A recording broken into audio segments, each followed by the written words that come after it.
I'm hitting it better this year. I've had real problems with my left leg and it's really sorted out now, so I feel stronger. Putted really well today and I've been working on my putting. That's been my weakest part.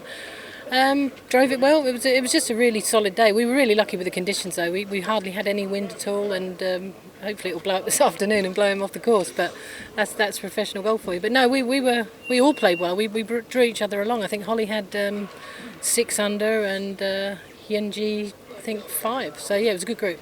You've come from a very different golf course last week, obviously, to this one this week. You've been doing this your whole life. It's obviously not that difficult, but the style of the two golf courses and the difference in the way you play. Well, the biggest difference is you can make birdies around here, and Royal Pines now, it's hard to make birdies because it's so, I want to say tricky, but it's almost unfair in places. Whereas this one, you can get away with the odd bad shot because the design helps the ball come in a little bit.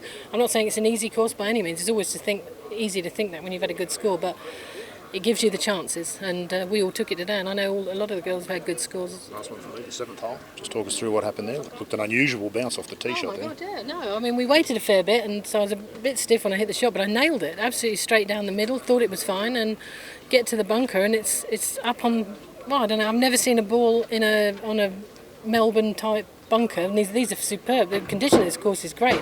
I've picked the one 6 inches that's had a little bit of roots of the grass had grabbed my ball and it was stuck under the lip at the top. I mean, I did really well to actually get it out where I got it to, and then unfortunately hit a shocking 9-iron in the front bunker, but got up and down. So that would have been cruel to have had a bogey on my car today, because that's the only time it really looked like it. A brilliant birdie at the next. Yes, no, that's probably the best shot I hit all day. I had 2-iron off the tee, left myself a 5-iron from about 157 yards, and just hit a little knockdown under the wind to about 15 feet and hold the putt. So yeah, that was nice. That was the best shot I hit today, that 5-iron.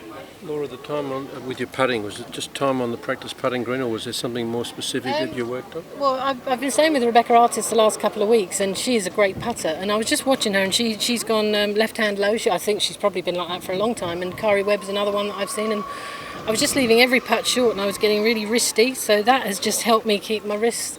I had a couple of putts today that I felt like they weren't quite the most solid strokes I could have put on it, but overall I think I had 29 putts hitting 15 greens, which, for me, my average last year statistically must have been in the mid-30s, which is ridiculous for putting when some of these youngsters are, they're 25, 26 putts around. So if I want to compete, I have to putt better, so this is a really good start. Did you say you've gone left-hand alone now? Yeah, I did it. Like I said, we played 4 or 5 rounds because, like I said, stayed at her house, and I just saw how well she was rolling it and how nicely her hands keep together. And I just thought I'll give it a whirl, and this is about the 4th round I've been doing it, and certainly feel like I'm putting a bit better. I mean, the proof of the pudding's in holding them, but 29's a good start. Was it taking much adjustment to do something like that?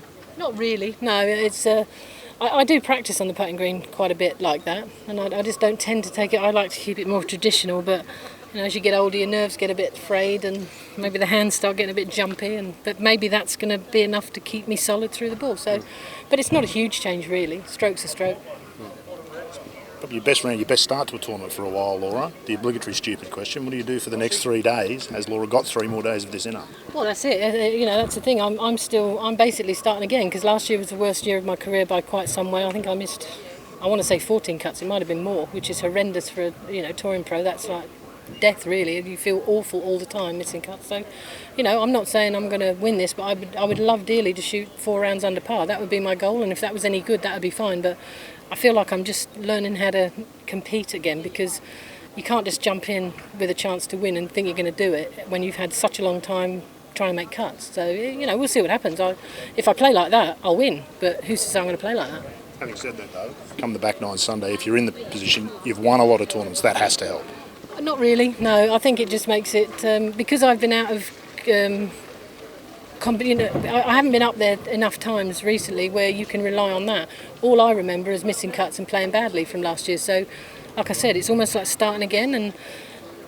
But if I get in position, we'll see. The proof of the pudding is, if I hang on and do well, that's great. If I don't, then we've always got next week. So that's the way you've got to look at it.